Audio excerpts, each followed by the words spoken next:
नमस्कार, मैं हूं सौरभ शर्मा। दोपहर टॉप 10 की शुरुआत एक बड़ी खबर से।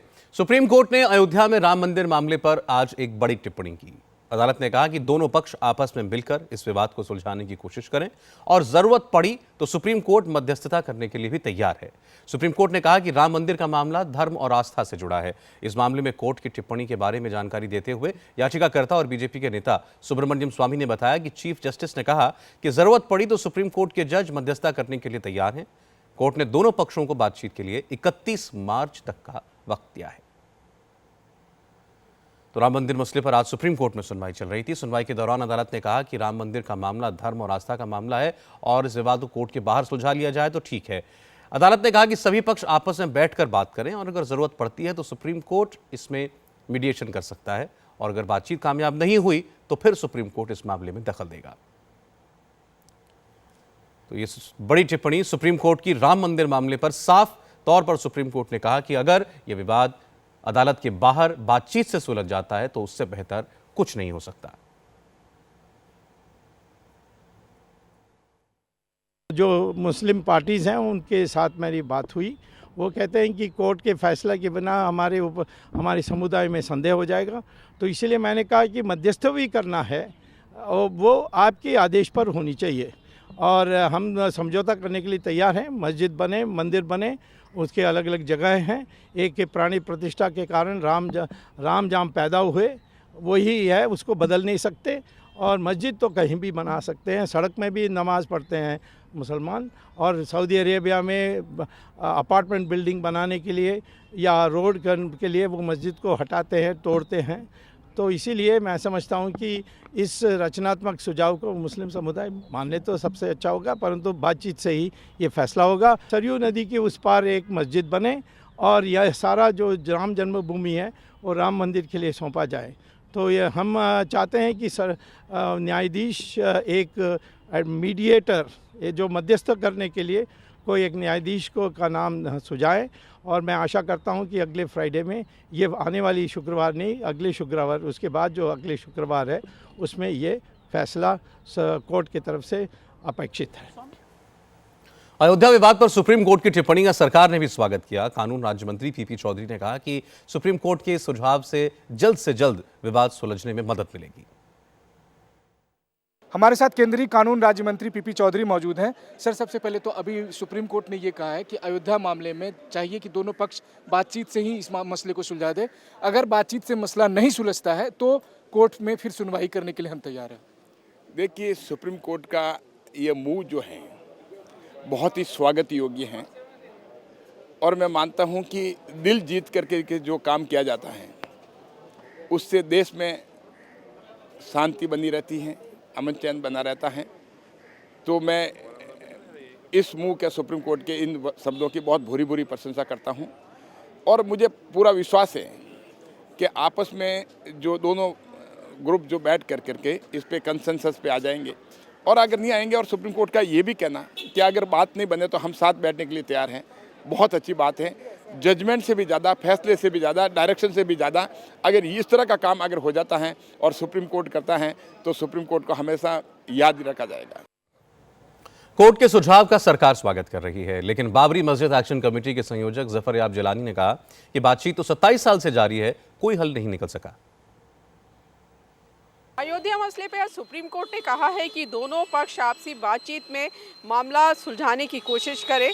हमारे साथ ऑल इंडिया सुन्नी सेंट्रल वक्फ बोर्ड के कन्वीनर जफर याब जिलानी साहब हैं, उनसे पूछते हैं आपको क्या लगता है कि जो ये कोर्ट ने कहा है ये कुछ इसकी गुंजाइश है दोनों पक्ष को?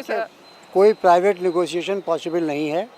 अगर सुप्रीम कोर्ट के चीफ जस्टिस उसको मीडिएट करना चाहें या सुप्रीम कोर्ट के जजेस की वो कोई टीम बनाएं तो उसके ऊपर कोई ऑर्डर पास करें तो उसके बारे में पर्सनल लॉ बोर्ड की एग्जीक्यूटिव यकीनन गौर करेगी। और हमें पूरा भरोसा है सुप्रीम कोर्ट के चीफ जस्टिस पर भी और सुप्रीम कोर्ट के जजेस जो इसमें मुद्दे में फरीक नहीं रहे हैं। पहले कभी इस तरह की कोशिश हुई है? कोर्ट की तरफ से हुई, हाई कोर्ट में हुई है। हाई कोर्ट में जजेस ने चाहा था लेकिन उसमें कोई फरीकैन ने कोई इंटरेस्ट शो नहीं किया और फरीकैन ने उसको कहा कि पॉसिबल नहीं है।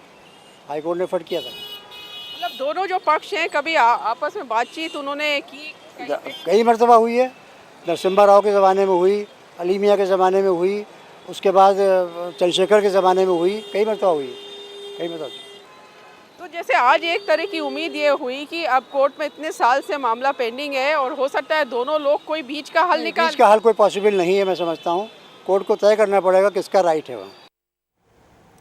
सुप्रीम कोर्ट के सुझाव का भारतीय जनता पार्टी ने स्वागत किया। कांग्रेस भी बातचीत को ही एकमात्र रास्ता बता रही है। सुप्रीम कोर्ट ने कहा है कि जो अग्रीव्ड पार्टीज हैं वो अग्रीव्ड पार्टीज कोर्ट से बाहर एक एमिकेबल सेटलमेंट करें, कोर्ट से बाहर सेटलमेंट करने का प्रयास करें। 3 शब्दों पर ध्यान देने की आवश्यकता है। सर्वोच्च न्यायालय ने कहा है कि राम मंदिर का विषय एक सेंटिमेंटल अर्थात एक आस्था का विषय है।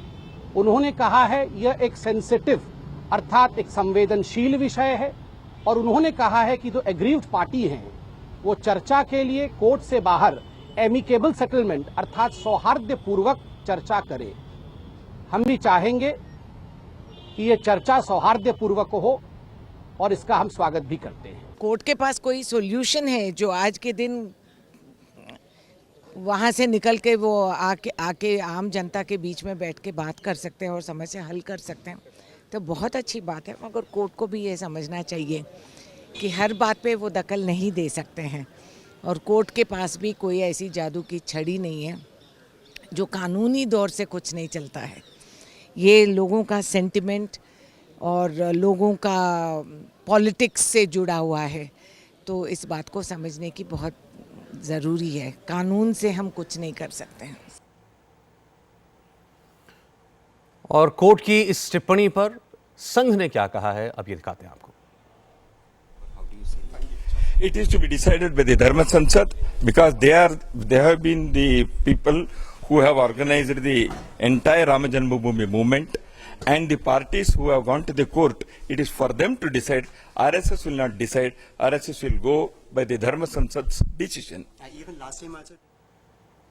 अगली खबर पर बढ़ते हैं। उत्तर प्रदेश का मुख्यमंत्री बनने के 2 दिन बाद आज योगी आदित्यनाथ दिल्ली में हैं और उन्होंने प्रधानमंत्री मोदी से मुलाकात की। खबर है कि अमित शाह से मुलाकात में योगी सरकार के मंत्रियों के विभाग तय किए जाएंगे। यूपी का मुख्यमंत्री बनने के बाद आदित्यनाथ योगी आज पहली बार दिल्ली पहुंचे।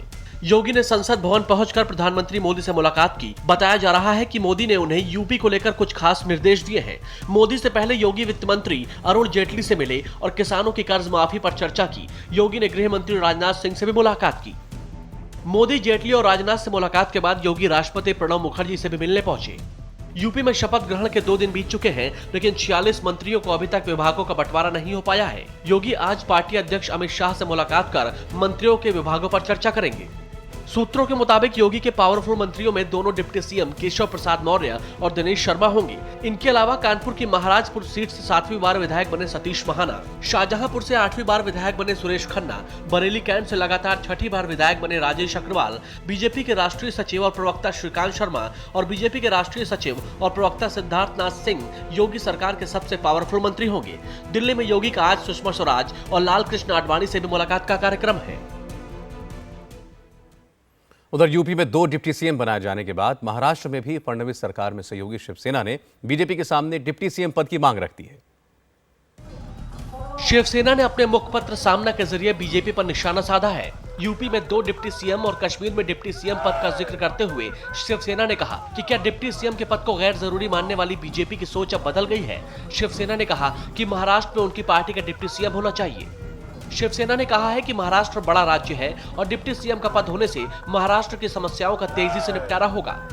और ये मांग करने का उद्देश्य इतना ही है कि लोगों को काम के लिए मदद होती है और जनता के काम भी जल्दी हो जाते हैं। यूपी में बड़ी कामयाबी मिलने के बाद बीजेपी ने 2 डिप्टी सीएम बनाए हैं। शिवसेना ने इसी को बहाना बनाकर बीजेपी के सामने नई मांग रख दी है। प्रधानमंत्री मोदी ने आज संसदीय दल की बैठक में अपने सांसदों को कड़ी फटकार लगाई। मोदी ने सांसदों को सत्र के दौरान सदन में रहने की नसीहत दी।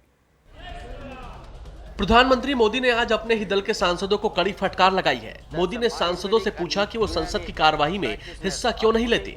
पीएम इसलिए नाराज थे क्योंकि सांसदों की मौजूदगी की कमी की वजह से कल कई बार कोरम पूरा नहीं हो पा रहा था।